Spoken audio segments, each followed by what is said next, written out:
Magandang araw po mga kamanok. Bali may nagtanong po sa ating isang subscriber at followers din po natin sa ating FB page. Bali tinatanong niya po yung dalawa nating sisiw kung nabuhay daw po, kamusta na daw po yung dalawa nating sisiw na itim. So eto na po yun mga kamanok.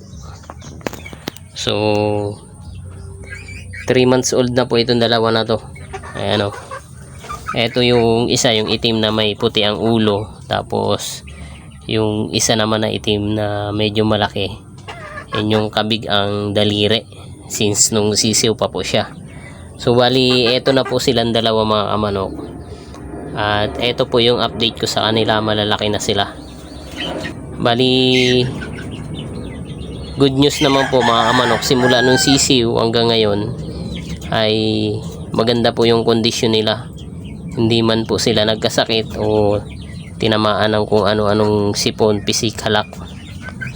So yan na po yung update ko mga kamanok para po doon sa nagtatanong sa atin.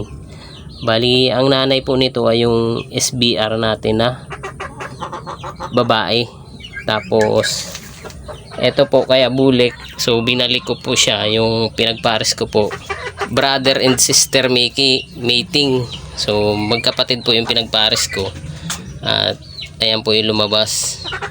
Dadalawang piraso lang po talaga ito mga kamanok, yung napisa o lumabas dun sa eggshell na itlog ng kanilang nanay.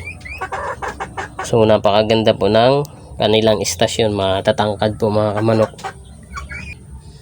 At ipapakita ko naman po sa inyo mga kamanok yung kanyang nanay.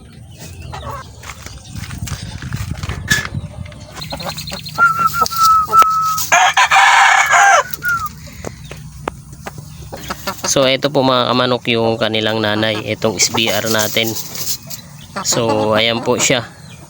At sa kasalukuyan po mga kamanok ay pinaris ko po siya dito sa ating, o pinapalahian po natin dito sa ating talisay na walang kaliskis. Ayan o. Kaya ito pong talisay na to mga kamanok, yung napili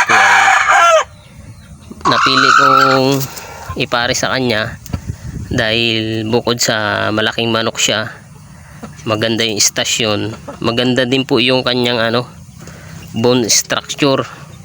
So heavy bone po siya at multiple shuffler din, at kung bumigay talaga ng palo ay talagang malakas. So kung makikita po ninyo mga kamanok, ito dun sa mga previous video ko, ito yung talisay na yun, at ito na siya ngayon.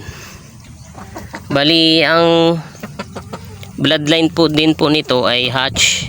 Yung babae po ay napunta po sa atin, yung anak nung Maclean hatch at Yellow Leg hatch. So yun po yung nanay nitong talisay. So kaya heavy po siya sa hatch. So etong ating SBR naman mga kamanok ay heavy rin po sa hatch to. So malapot yung pagka-hatch niya, parehas nila yung dalawa. Kaya talagang pag sa gameness ay talagang maganda yung may hatch mga kamanok. Ito po, bibigyan ko po kayo ng tips para malaman po ninyo na heavy sa hatch yung inyong inahin at yung inyong broodcock.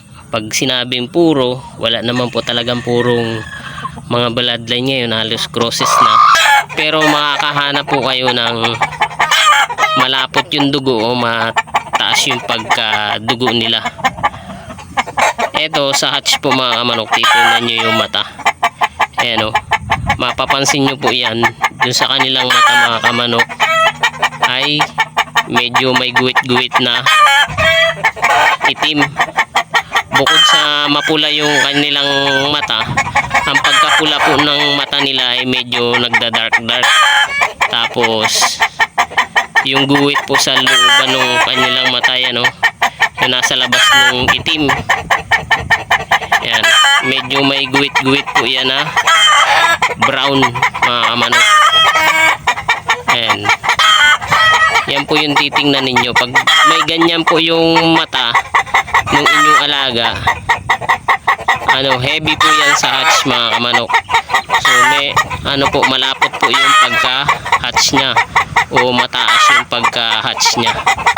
Yun po yung ibig kong sabihin. So titingnan po natin yung talisay kung ganyan pa rin yung mata niya. Ayan, kukunin natin. So yan po mga manok yung mata niya. Oh. Tingnan nyo. May siya. May guwit-guwit sa gilid na brown. Tapos ayan, yung pula po ng mata niya ay medyo brown.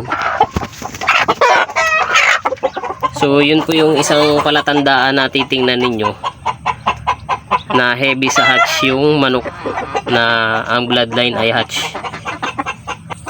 May nagturo lang din po sa akin yan mga kamanok kung paano tumingin nung mataas ang pagkadugo nung hatch o heavy sa hatch yung tinatawag nila. So doon ko po unang tinitingnan sa mata.